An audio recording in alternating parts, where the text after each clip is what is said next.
Hello and welcome to this episode of I Don't Know Jack About Parenting, where today I'm going to be talking about how I'm a dad and I got mom shamed.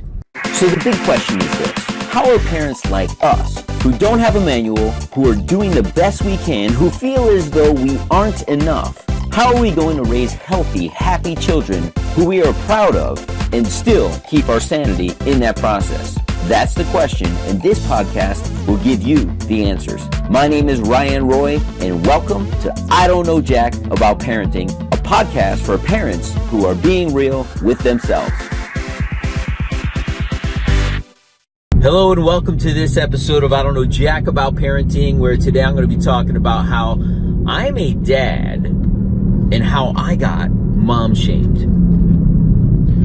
So I've heard this term, and I'm going to be honest with you. I don't even know that I am utilizing it in the proper terminology. This is just how I felt. I was like, what just happened there? For those of you maybe listening for the first time, my name's Ryan Roy. I am the author of the book, Be the Dad You Wish You Had. And because I wish I had a dad that was super involved, I choose to be super involved in my son's pretty much everything, both my kids' stuff, but in particular, I am on the PTA I am the co-president of the PTA at my son's elementary school, and I also run and pretty much recreated the involvement of the dads at my son's school. And we have a program called Fathers Being Involved, and with that comes a lot of, it's like having a second job, to be honest with you. Just the dads group alone is like having a second job. The PTA is like having a third job. And I have learned in this process to learn to delegate certain things that just I don't need to do. So I walked into the school the other day, and mind you, at this point, most of the moms, people know who I am at the school, let's just put it that way. I don't think anything of it, but I walked in, I'm walking towards the office, I see one of the administrators talking to a parent who is also extremely involved, and then they both kind of point to me. I see the eyes light up, and I'm thinking to myself, it's not me, you don't need me for anything. Like, I got enough on my plate right now. I walk in, I do acknowledge and say, hey, did you guys need me for anything? They said, we need the keys to the bulletin board. Do you know where they are? We have some glass bulletin boards that you could open up and obviously lock. And I didn't know where they were. I hadn't seen them since the previous year. I don't do bulletin boards. So the one mom says to me, she says, well, you were the last one who had them. And I said, why would I be the last one who had them? And she goes, because your FBI dad's bulletin board is up. And I said, oh, it's up? Like, all kind of excited. And she says, you didn't do it? And I said, no.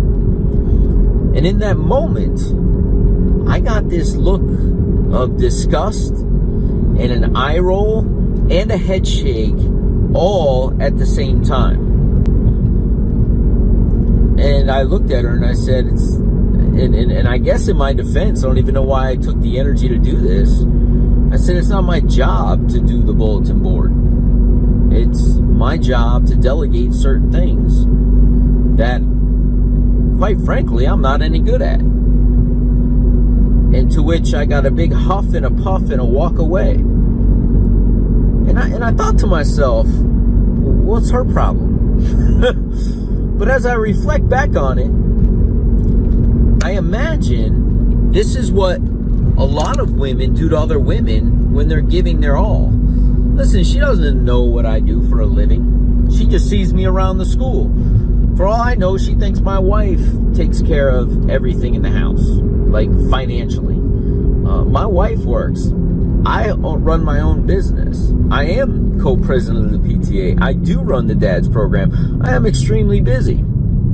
And I imagine there's a lot of moms out there who are extremely busy doing a lot of amazing things.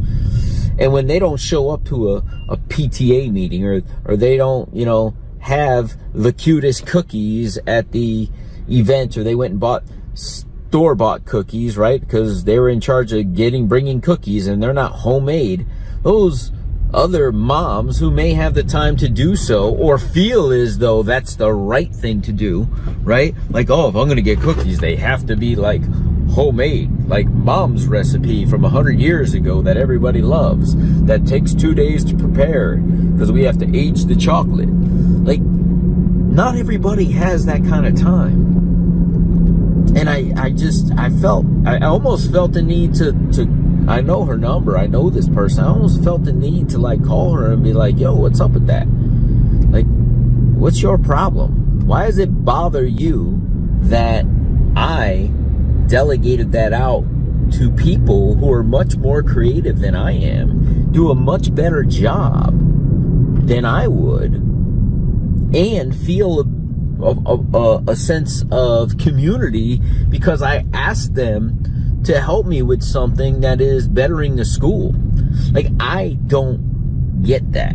And I feel as though if that happened to me, if I got the eye roll, I got that, what do women do to other women? Like, there are days that I feel as though they think I'm like one of them. I will often congregate to the moms who are super involved in the school when we go to events like baseball games or soccer games or swim meets or birthday parties. Why? Because they're helping me run this school as I am just the president. So because there's so much going on, I feel a need to go over there and talk to them about what's happening versus talking to the dads about who won last weekend's football games.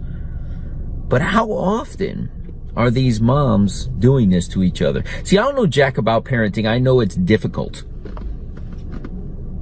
And I know it's even more difficult when we care about the judgment of others. Like, I don't really care what she thinks because she doesn't know me, but I felt a need, and I didn't, to say something to her.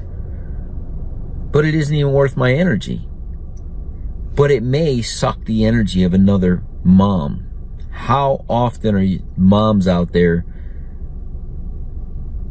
destroying, in a sentence, in an eye roll, in a head shake, the confidence of another mom? Why are we judging other people? We got so much on our plate and plates raising these little ones. Why don't we pour that energy into them? Again, I don't know jack about parenting, but I know if we put our energy in a positive way into our children, we can't go wrong. For the moms out there who have been mom shamed, I think I feel a little bit of your pain. I can't really imagine it because I just felt a smidgen of it. For the moms out there who think an eye roll or a big huff and puff towards another parent when you are judging them in that moment, I encourage you to take a look in the mirror, take a look at yourself, and wonder why you feel the need to do that. This parenting thing is difficult enough. We should be doing it as a village and not judging each other. We'll see you in the next episode. Do you want to be the dad you wish you had? If so, go get my free book, Be the Dad You Wish You Had, at BeTheDadYouWishYouHad.com.